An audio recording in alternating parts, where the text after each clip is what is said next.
বলছেন ইয়া আইয়ুহাল্লাযীনা আমানু, হে ঈমানদাররা, আমরা যারা ঈমান এনেছি আমরা পড়েছি লা ইলাহা ইল্লাল্লাহু মুহাম্মাদুর রাসূলুল্লাহ। সবাই পড়ি সাল্লাল্লাহু আলাইহি ওয়াসাল্লাম। লা ইলাহা, নেই কোনো মাবুদ, ইল্লাল্লাহ, আল্লাহ ছাড়া। এবার বলে নেই কোনো মাবুদ কে ছাড়া? আল্লাহ ছাড়া। বুঝে শুনে শুধুমাত্র তিনটা বার আমার সাথে একটু পড়েন, লা ইলাহা ইল্লাল্লাহ, লা ইলাহা ইল্লাল্লাহ, লা ইলাহা ইল্লাল্লাহ মুহাম্মাদুর রাসূলুল্লাহ। সবাই পড়ে সাল্লাল্লাহু আলাইহি ওয়াসাল্লাম। এই যে আমরা আল্লাহ পাকের জিকির করলাম, বুখারী শরীফ কিতাবুদ দুআ, রাসূল করিম সাল্লাল্লাহু আলাইহি ওয়াসাল্লাম বলেছেন, তুমি যদি একা একা আল্লাহ পাকের জিকির করো, আল্লাহ পাক একা একা তোমার জিকিরের জবাব দেবে।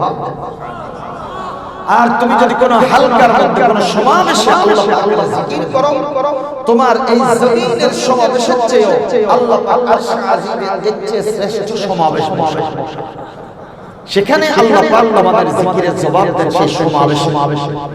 এখানে শ্রোতারা হচ্ছেন আপনারা, বক্তা হইলাম আমরা, সেখানে আল্লাহ হচ্ছেন বক্তা, শ্রোতারা হলেন ফেরেশতারা।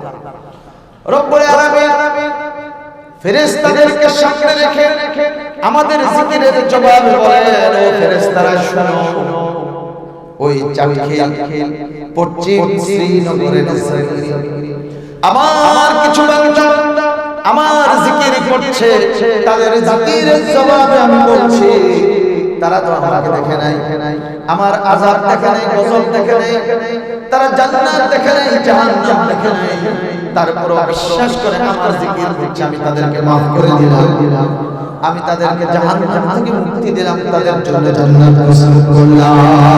সুবহানাল্লাহ। এবার যদি প্রশ্ন করেন, হুজুর তিনবার কেন আমাদেরকে জিকির করালেন? রাসূল করিম সাল্লাল্লাহু আলাইহি ওয়াসাল্লাম বলেছেন, কেউ যদি বুঝে শুনে একবার পড়ে লা ইলাহা ইল্লাল্লাহ, কি পড়ে বলেন, বুঝে শুনে আল্লাহ পাক সাথে সাথে তার পুরো জিন্দেগীর গুনাহগুলোকে maaf করে দিবেন। দ্বিতীয়বার যখন পড়বে লা ইলাহা ইল্লাল্লাহ, জাহান্নামের দরজায় তালা লাগায় দিবেন। তৃতীয়বার যখন পড়বে লা ইলাহা ইল্লাল্লাহ, তার জন্য জান্নাতের দরজাটা খুলে দিবেন। قال رسول الله صلى الله عليه وسلم لكل شيء سقالة وسقالة القلب ذكر الله। প্রত্যেকটা জিনিস পরিষ্কার করার জন্য উপাদান রয়েছে, উপকরণ রয়েছে। মানুষের কলবটা যদি ময়লা হয়ে যায়, তাহলে সেই ময়লাটা পরিষ্কার করার জন্য আল্লাহ পাক মেডিসিন দিয়ে দিয়েছে। সুবহানাল্লাহ। রাসূল করিম সাল্লাল্লাহু আলাইহি ওয়াসাল্লাম শিখিয়ে দিয়েছেন সেই কলব পরিষ্কার করার জন্য মেডিসিন জিকিরুল্লাহ। এখন কোন জিকির দিয়ে কলব পরিষ্কার করবেন? আফজালুজ যিকরি লা ইলাহা ইল্লাল্লাহ। সুবহানাল্লাহ। এবার বলেন লা ইলাহা ইল্লাল্লাহর মধ্যে তেজ আছে না? আমার বন্ধুগণ, এই যে লা ইলাহা ইল্লাল্লাহ এত বড় পজিশনে বলতে হবে। ধরে নেন আব্দুর রহিম সাহেব একটা ময়না পাখি পালে, ময়না কোনদিন পোষ মানে না, এটাকে খাঁচার বন্দি করে রাখতে হয়, কথা শিখান, যা কিছু শিখান। যদি কেবল ময়না ফাঁক পায় তাহলে পালিয়ে চলে যাবে, আর থাকবে না। সেই ময়নাকে সালাম শিখালো, ময়নাকে লা ইলাহা ইল্লাল্লাহ শিখালো।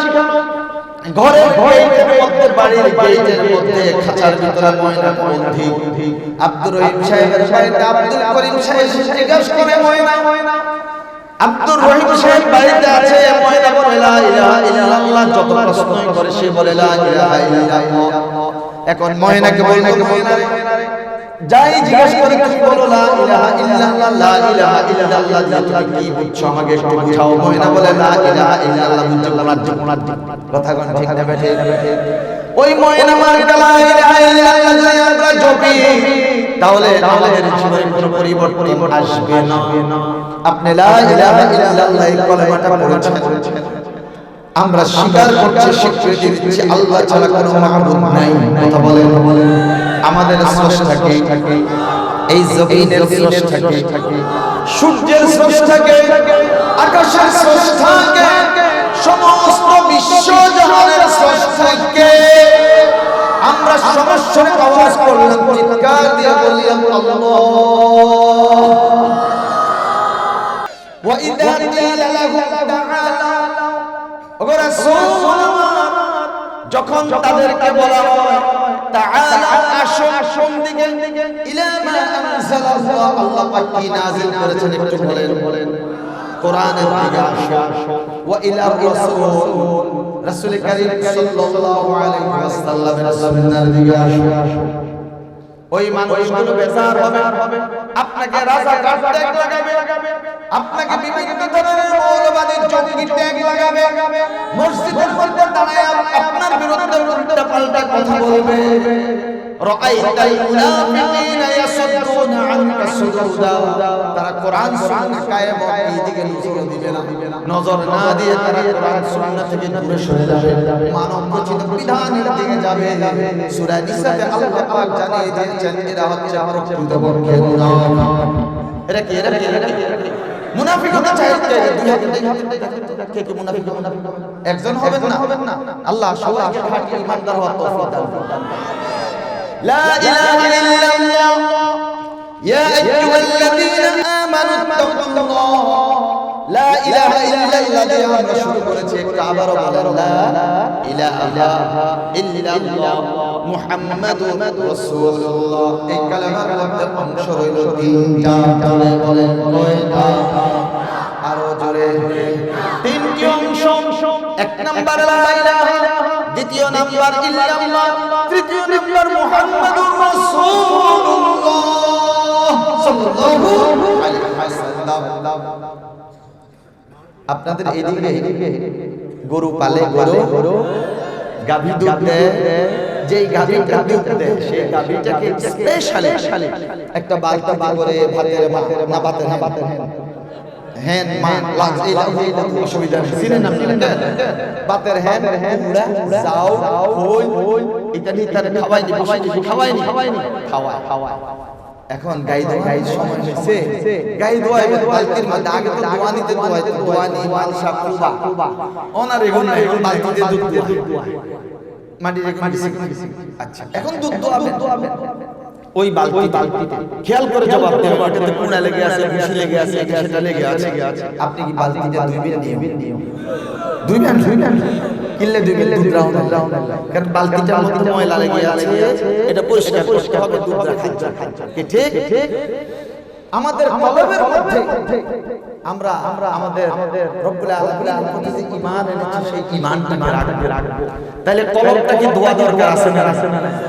লা ইলাহা দিয়ে সকল প্রকার শিরক কুফর থেকে আমরা আমাদের কলবটাকে ধুয়ে পরিষ্কার করলাম। লা ইলাহা, নেই কোনো উপাস্য, নেই কোনো মাবুদ, নেই কোনো হায়াত, নেই কোনো বিধানদাতা, নেই কোনো মৃত্যুদাতা, নেই কোনো রিজিক দাতা, নেই কোনো সন্তান দাতা, নেই বলে সকল তাগুতি শক্তিকে আমি অস্বীকার করলাম। এবার ইলাহা, এতক্ষণ তো সব অস্বীকার করলাম, তবে নাই বলছি যে পুরাটা সঠিক নয়, একজন আছে। কয়জন? ইল্লাল্লাহ, তিনি কে? আমার বন্ধুগণ, লা ইলাহা দিয়ে কলবটাকে পরিষ্কার করলাম। ইল্লাল্লাহর মাধ্যমে আমরা ঈমান এনে আমাদের রব্বুল কারীমের প্রতি ঈমান যে এনেছি সেই ঈমানটা আমাদের অন্তরের মধ্যে রাখলাম। আমার ভাইরা, দুধ রাখার জন্য বালতিটা যেমন পরিষ্কার করা হলো, কলবের মধ্যে ঈমান রাখার জন্য লা ইলাহা দিয়ে আমরা কলবটাকে পরিষ্কার করে নিলাম। এরপর ইল্লাল্লাহ বলে আমরা রব্বুল আলামিনের প্রতি ঈমান আনলাম। আরেকটা বার সবাই পড়ি লা ইলাহা ইল্লাল্লাহ।